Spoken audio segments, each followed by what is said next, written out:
بسم الله الرحمن الرحيم وهبينما أربعة أو قميص أي سوق ليسو شن يلباتن كبشة جون سنة كلبكون لباتن يشن أو كوبهجن سجال يلباتن كبشة دلحجة سنة كن أفر بقول أفرتن يلح تاريخ ذي هجرية كسر وادع مركله يبرهمجكي قبرها قضبض أن إذا كوهيننا وحاكمنا taliyaha ciidanka ilaalada kacaanka islaamiga ah Iran oo shaaciyay in ciidankiisu ay farta ku hayaan riishada qoriga isla markaasna Israa'iil ay la kulmi doonto dharbaaxa adag oo ka daran tii ay aragtay 12 maalmood ee la soo dhaafay hadalkan ayaa imaanaya iyadoo maanta Trump uu sheegay in dagaalka Iran iyo Israa'iil uu dib u bilaaban karo inkastoo xabad joojin ay jirto aqalka cad ee waddanka Mareykanka oo shaaciyay in xabsi la dhigi doono cidda saxaafadda u gudbisay macluumaad sirdoon oo ku aadan waxyeelada soo gaartay barnaamijka nuclearka ee Iran madaxweynaha Iran oo kulan xasaasiya la qaatay laamaha ammaanka iyo sirdoonka iyadoo gudaha dalkan ay ka socdaan qabqabasho iyo nadiifin ballaaran oo ku aadan canaasiirta la shaqeysa Israa'iil Hamas oo ka jawaabtay wararka sheegaya in lagu dhow yahay heshiis ku aadan dagaalka Gaza warbaahinta iyo dadweynaha Israa'iil oo si weyn maanta ilaa iyo caawa u hadalhaya muuqaalo ay baahiyeen dagaalyahanada Al-Qassam oo ku aadan weerarkii Khan Yunis ka dhacay shalay galab oo lagu laayay askar ka tirsan ciidamada Israa'iil sheekada ugu dambeysay ee barnaamijkan idin kugu hayaana waxay ku aadan tahay muxuu yahay dhaqanka carruurta marka ay dhashaan inta dhulka la dhigo laga dulboodayo ee ka jira mid ka mid ah wadamada Yurub waa sheeko cajiib ah dhammaan qodobadan iyo kuwa kale oo faahfaahsan iyo wixii warah ee soo kordhaytay hawada ku jirno ayaan idinkugu soo gudbinaynaa barnaamijka qobanaha odayaala si aad u hesho wararka barnaamijyada iyo macluumaadka aynu halkan ka soo gudbino haddii aad ka cusub tahay baraheena bulshada amaba horay aadan ugu xirnayn hadda ku soo biir waana ku mahadsantihiin daawashada barnaamijka waxaynu ku bilaabaynaa xiisadda Israa'iil iyo Iran inkastoo xabad joojin caga adag aan ku taagnin ay jirto haddana hadallo kulkulul ayaa labada dhinac ka soo yeeraya iyadoo maantana madaxweynaha Mareykanka Donald Trump uu ka sheegay magaalada The Hague oo kaga qayb galayo shirka gaashaanbuurta NATO inkastoo xabad joojin ay jirto oo si wanaagsan ay u socoto haddana dagaalka suurtagal ay tahay inuu bilaaban karo haddaba dhinacaas iyo Iran aynu eegno iyo hadal adag oo ka soo yeeray taliska ciidamada ilaalada kacaanka taliyaha cusub ee ciidamada loo yaqaan IRGC Mohammed Bakbor ayaa uga digay Israa'iil in haddii qalad ay samayso ay la kulmi doonto wax ka daran wixii ay wajahday 12 maalmood ee la soo dhaafay Bakbor ayaa hadalkan ka sheegay shir jaraa'id oo toos ah oo laga baahiyay telefishinka waxaana uu carabka ku adkeeyay in ciidamada dalkiisu ay farta ku hayaan reeshada qoriga ayna diyaar u yihiin marxalad kasta taliyaha ciidamada IRGC oo hadalkiisa ambaqaadaya ayaa waxa uu yiri ma jirto daahis hal daqiiqo ah oo naga hortaagan difaaca Iran wuxuuna hoosta ka xariiqay in ciidamada dalkiisu ay si buuxda ugu diyaarsan yihiin in ay uga falceliyaan tilaabo kasta oo cadigu uu markaasi qaado waxaana isagoo hadalkiisa sii wata uu yiri haddii cadawga qalad uu sameeyo si buuxda ayuu xoog ula kulmi doonaa jawaabteena hadalkan ayaa waxa uu yimid iyadoo ay jirto xabajujin Mareykanka uu garhayeen ka yahay laakiin la sheegayo in weli xiisad ay taagan tahay war cusub oo ka soo baxay dhanka dawladda Iran ayaa waxa uu sheegayaa in howlgalo amni ay ka socdaan gudaha gaar ahaan gobolada iyadoo laga dareemayo in markaasi culays weyn la saarayo kooxaha la aaminsan yahay in Israa'iil la shaqeeyaan ee canaasiirta kuwaasi oo xabsi iyo xarig iyo xukun dil la iskugu daray isla wararka Iran madaxweynaha Iran Mas'ud Pezeshkian ayaa galabta waxa kulan oo gaar ah oo la qaatay golaha mas'uuliyiinta wasaaradda sirdoonka ee dalkaasi si loo qiimeeyo xaaladda amniga iyo isbedeladii ugu dambeeyay ee dhacay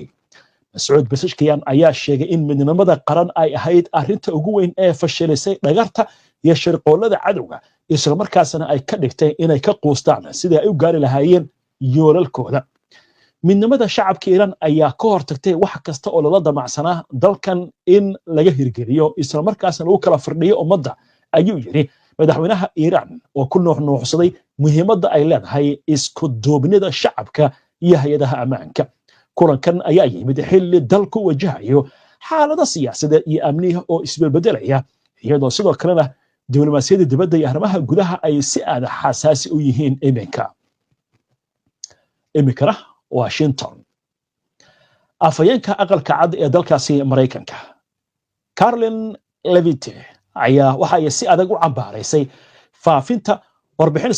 warbixin sirdoon oo la xiriirta natiijada duqeymihii Mareykanka oo ku qaaday Iiraan iyadoo sheegtay in qofka warbixintaasi sirta ah dusiyay uu mutaysan doono in la xiro sida uu wariyay bogga wararka ee Axios ee laga leeyahay Mareykanka ila waradii ku dhow maamulka Trump ayaa sheegay in lagu wado in la xadido tirada iyo nooca xogta sirta ah ee la wadaagayo xubnaha Koongareeska kadib markii la dusiyay warbixintii la xiriirtay weerarkii Mareykanka oo ku qaaday xarumaha nuclear-ka ee Iiraan qaar ka mid ah warbaahinta Mareykanka oo ka mid yahay telefishinka CNN iyo wargeyska New York Times ayaa baahiyay in duqeyntii Mareykanka ku qaaday xarunta nuclear-ka Iiraan ee Fordo aysan u geysan waxyeello weyn xarunta iyagoo soo xiganaya macluumaad sirdoon oo loo dusiyay saxaafadda taasi oo ka duwan hadallada oo ku andacoonaya madaxweyne Trump ee ku aadan in la burburiyay dhammaan awooddii nuclear-ka ee Iiraan wahagaag dagaalkan 12 maalmood socday saamaynta uu ku yeeshay gudaha Israa'iil ayaa si tartiib u soo baxaysa haddaba saacadihii la soo dhaafay macadka daraasaadka amniga qaranka ee Israa'iil gaar ahaan jaamacadda Tel Aviv ayaa waxa uu shaaciyay tirikoob rasmi ah oo ku saabsan weerarada Iiraan ay ku qaaday intii dagaalka uu socday warbixinta ayaa waxa lagu sheegay in Iiraan ay ku garaacday Israa'iil 591 gantaal oo ah nooca balastiga iyo 150 diyaaradaha daroonka ee ismiidaamiya sidoo kale warbixinta ayaa waxa lagu xusay sida loo yiri in 29 qof lagu dilay weerarada Iiraan halka 3490 qof ay ku dhaawacantay waxa la sheegay 11,000 oo qof inay ku noqdeen hoy la'aan halka 38,700 oo dacwado magdhow dalbashaha la gudbiyay sidoo kale tirakoobku wuxuu sheegay in 19,434 mar la maqlay seeriga digniinta ka bixiya gantaalada iyadoo sidoo kale la sheegay 609 jeerna in ay dhawaaqeen seeriga weerar la xiriira diyaaradaha droniska macadku waxa uu muujiyay in tani ay tahay halis weyn oo ku aadan baaxadda iyo qatarta ay xambaarsanayeen weerarada Iiraan wahagaag waxaan u gudbaynaa daawadayaal mar dhow warar la xiriira Mareykanka Gaza Xamaas oo ka jawaabtay wararka sheegaya in lagu dhow yahay heshiis rasaas joojina oo la xiriira dagaalka ka socda Mareykanka Gaza iyo waliba warar kale laakiin intaan u gudbin macluumaadkaas aynu ku hakanno qadar xayeysiina wali waxa daawanaysaan barnaamijkii qubanaha oo toos idinkaga imaanaya istuudiyaha iyaga koowaad barnaamijyadeena waxaad ka heli kartaan bogagga bulshada ee internetka sida YouTube-ka Facebook-ka Twitter-ka ama X iyo Telegram-ka warbixino qoraar ah faallooyin warar iyo macluumaadyo kale waxaad ka heli kartaan bogga internetka aynu ku leenahay ee www.hbnonlinetv.com ku xirnaa HBN oo ka dhigo wehelkaaga wararka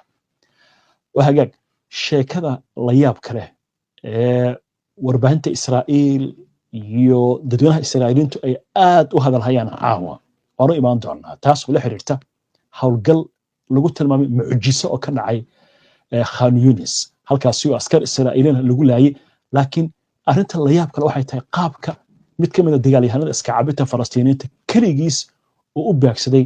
3 taangi oo ciidanka Israa'iil ay leeyihiin sheekadaas intaan u gudbin waxaynu ku hormaraynaa si aad kula socoteen wararkii ugu dambeeyay madaxweynaha Mareykanka Donald Trump ayaa sheegay in lagu dhow yahay in wax wanaagsan Mareykanka Gaza laga maqlo maalmaha soo socda sidoo kale sarkaal Israa'iiliya ayaa isna ku andacooday in lagu dhow yahay heshiis in la gaaro haddaba ururka Xamaas ayaa arintaasi war ka soo saaray aynu eegno warkaasi afayeenka dhanka warbaahinta ee madaxa xafiiska siyaasadda ee ururka Xamaas Tahir al-Nono ayaa waxa uu ka hadlay wararka sheegaya in markaa lagu dhow yahay heshiis in la gaaro waxa uu sheegay inaysan jirin wax macluumaad ah oo dhab ah oo muujinaya isbeddel siyaasadeed oo ka yimid Israa'iil in ay heleen gaar ahaan arrimo ku aadan xabad joojinta iyo isdhaafsi dhanka maxaabiista ah. Al-Nun warbaahinta la hadlayay ayaa waxa uu yiri in kastoo xiriir aynu la leenahay dhexdhexaadiyaasha isla markaasna xiriirkaasi aanu istaagin haddana ma helin buu yiri wax muujinaya isbeddel dhab ah oo ka yimid ra'iisul wasaaraha Israa'iil Benjamin Netanyahu kaas oo aan lahayn buu yiri rabitaan siyaasadeed oo ku saabsan joojinta dagaalka iyo xadgudubyada ka dhanka ah dadkeena. Daahir ayaa sidoo kale waxa uu ku nuuxnuuxsaday in Xamaas aysan aqbali doonin heshiis aan si cad u muujinayn qodobo muhiim ah iyo in dagaalka si buuxda loo joojiyo. Wuxuu yiri heshiis kasta wuxuu noqon karaa mid macno leh kaliya haddii uu ka kooban yahay 4 qodob ee soo socota. Waa tan koowaad joojin si buuxda dagaalka iyo gardarrada loo joojinayo. Qodobka labaad ka bixitaan dhammaystiran oo Israa'iil ka baxda Mareyka Gaza. Qodobka saddexaad dib u dhiska iyo joojinta go'doominta jiida Gaza. Iyo qodobka afraad oo ah isweydaarsi rasmi ah oo maxaabiista ah. Marka laga hadlayay buu yiri hadalkii madaxweynaha Mareykanka Donald Trump ee ahaa in war wanaagsan la filayo. Daahir wuxuu yiri Xamaas ma danaynayso hadallo oo kaliya. Waxaan ognahay in madaxweynaha Mareykanka iyo xukuumaddiisu ay awood u leeyihiin inay ku qasbaan Netanyahu inuu joojiyo gardarrada. Wax hadal ah looma baahna. Ficil dhab ah ayaa la doonayaa. Mas'uulkan sare oo ka tirsan ururka Xamaas waxa kale oo ka hadlay hindisihii ugu dambeeyay ee uu soo jeediyay agaasimaha laanta sirdoonka Mareykanka William Burns. Waxaan uu yiri in ka badan 2 toddobaad ka hor ayaan u gudbinay mowqifkeena. Waxaynu cadaynay in wax ka beddelka Israa'iil ay ku samaysay hindisahaasi ay ka dhigayso mid aan macno ku fadhin. Wadahadaladii ugu dambeeyay ee la xiriiray xabad joojinta waxay istaageen dhamaadkii bishii hore kadib markii wakiilka Mareykanka u qaabilsan bariga dhexe Stephen Witkoff uu sheegay in jawaabta Xamaas ee hindisaha ay soo bandhigtay uu yahay mid gabi ahaanba aan la aqbali karin. Xamaas ayaa markaas waxay sheegtay in ay diyaarinayso jawaab ay u gudbinayso dhexdhexaadiyaasha si loo gaaro xabad joojin rasmi ah oo waarta. Dhinaca kale mucaaradka dhanka siyaasadda ee Israa'iil iyo qoysaska maxaabiista ayaa ku cadaadinaya xukuumadda Netanyahu in ay joojiso dagaalka Gaza oo ay keento qorshe maxaabiista lagu sii deynayo iyadoo la sheegayo qoysas badan in ay soo saareen bayaan kuwaasi ay ku dalbanayaan dagaalka in si degdeg ah lagu joojiyo. Qodobkaas marka laga tago waxa kale oo culays ku ah baalira Netanyahu qasaaraha isxigxiga ee ciidanka Israa'iil ka soo gaaray dagaalka. Bishan June inta Israa'iil ay qirsan tahay oo kaliya 19 askari ayaa la dilay. Laakiin dhacdada ugu daran ee Netanyahu iyo madaxweynaha iyo wasiirada iyo siyaasiyiinta Israa'iil ay ku tilmaameen mid wadana qabada oo naxdina waxay ahayd dhacdo ka dhacday Khan Yunis shalay galkii dambe. Xoogagga iska caabinta Falastiiniinta ayaa arrintii uga sii daray. Telefishinka Al Jazeera ayaa goordhow u baahiyay muuqaalka ay soo gudbiyeen Al-Qassam gaar ahaan weerarka ka dhacay Khan Yunis. Dabcan muuqaalka idima tusi karno laakiin haddaynu idin sharaxno muuqaalka wuxuu muujinayaa 3 taangi oo ciidanka Israa'iil ay leeyihiin oo ku sugan Khan Yunis. Weliba dhul aad u burburay oo dhufaysi ay ka samaysteen ciid iyo guryo dudumay ay hoos galeen ayaa kaamirooyin lagu dul rakibta. kadibna mid ka mid ah dagaalyahanada iska caabinta Falastiiniyiinta oo asna kaamiradiisi wata ayaa wuxuu qaatay miino. Arrinta la yaab kale waxay noqotay markii hore taangiga intay ku cararaan ay miinada ku xiri jireen ama hoos dhigi jireen. Xilli waxay ahayd qorraxdu ay sii dhacayso xoogaa yar kulayl uu jiro. Ciidamadu waxay sameeyeen ilaa 12 askari ayaa waxay ku jiraan marka mid ka mid ah gawaarida ciidanka lagu qaado oo sida laakiin taangiga oo kala waa baabuur qafilan. Gaariga marka saqafka sare oo lagu tala galay in qofka qoriga haya ama waxa loo yaqaan gaandariga uu ka soo jeesto ama uu ka baxo iyo xitaa cidii gaariga galaysa ama ka baxaysa saqafka sare ayaa furnaa. Arrinta la yaab kale waxay noqotay ee geesinimada ah. Dagaalyahankii Falastiiniga ahaa miinadiisa intuu qaatay oo gaariga la dul fuulay ayuu gudaha ugu tuuray ciidankii. Isla markii bay ku qarxday. Asagoo waa ka soo degay guri meesha ku dhawaab uu galay halkaasuu takbiirta ka qaadaya isla markaasna muuqaalkii uu ka duubaya arrinta ugu yaabka badan waxay ahayd gaariga markuu qarxay dab baa qabsaday Israa'iil waxay sheegaysaa 6 askari iyo sarkaal waa 7 halkaas inay ku dhinteen wali waxa la way gubteen dhowr iyo 10 kale ayaa dhaawacantay gaari weyn buu ahaa oo iskugu tagay meesha ciidamada Israa'iiliinta arrintii marka waxay dhalisay hadalhayn aad u fara badan dood fara badan baa ka dhacday waxa la leeyahay maba xumaan la yiri in askartu ay dhintaan laakiin waxa la yiri dayaca ayaa dhibaato ah sidee ku dhacday baa la yiri 3 taangi meel ay taagan tahay hal nin intuu soo baxo oo miino soo qaato inuu saqafka sare ka geliyo gaariga ay saarnaayeen ciidanka arrintaas marka waxay dhalisay dood aad u adag telefishinka kanaal 14 waa telefishin ku hadla afka xukuumadda Netanyahu waa telefishin aad u mayl adag wuxuu sheegayaa marka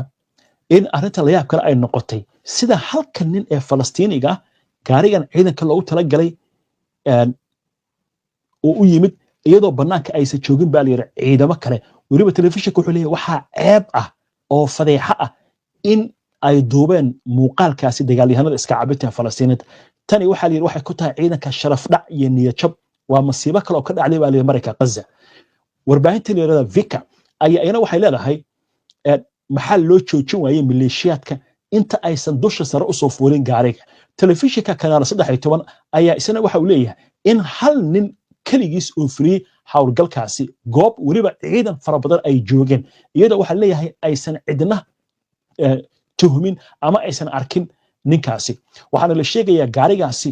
markii qaraxa loo geliyay abaad iyo qayl inay ka baxday ciidankii gudaha ku jiray saxafiga leeyahay Mooriya Asraf ayaa waxa uu leeyahay tani ma ahan markii ugu horeysay ee Falastiiniintu sidaan oo kale ay sameeyaan waxaana uu sheegay in marar badan ay beegsadaan dagaalyahanada Falastiiniintu ciidamada khaaska ah iyo taliyaasha iyo saraakiisha saxafiga kale lagu magacaabo Nawam Amir ayaa isna wuxuu leeyahay muuqaalka la arkay ee muujinaya dhibaatada gaarigaasi ka dhacday waa mid naxdin leh waxaana uu sheegay tan inay tahay mid markaasi gabi ahaanba mas'uuliyadda ay qaadanayaan hogaamiyaasha waa in la isla xisaabtamo baa la yiri arrintan oo ay u yeerataa baa la yiri isla xisaabtan dhama arrinta marka cirkaas ay maraysa dood adag baa ka taagan gudaha Israa'iil waxa la leeyahay ma aha xitaa markii ugu horeysay arrintan waxa la dhowr jeer bay dhacday in sidaan oo kale dagaalyahanada intay u soo baxaan taangeeda miina ay hoos dhigaan ama ay ku xiraan arrinta kale la yaab kale waxay ahayd inkastoo dagaalkii aad lagu mashquulsanaa Israa'iil iyo Iiraan maalmihii la soo dhaafay waxa dhacday dhacdo kale taalamida dhowr nin oo Falastiiniin ah oo qoryaha AK-47 ka wata ay waxay ceyrsanayaan taangi ciidanka Israa'iil ay leeyihiin waliba nin kamida wuxuu rabay albaabka daba intuu furo inuu meel u geliyo marka waxa leeyahay gaarigan ma gadaalgaal u soo socdo oo nimanka ma gaariga jiirsiyo intuu cararayo dood marka waxay noqotay liis weydiinay ilaa hadda doodaasna waxay ka taagantaa gudaha Israa'iil waxaan hadda laga hadlayana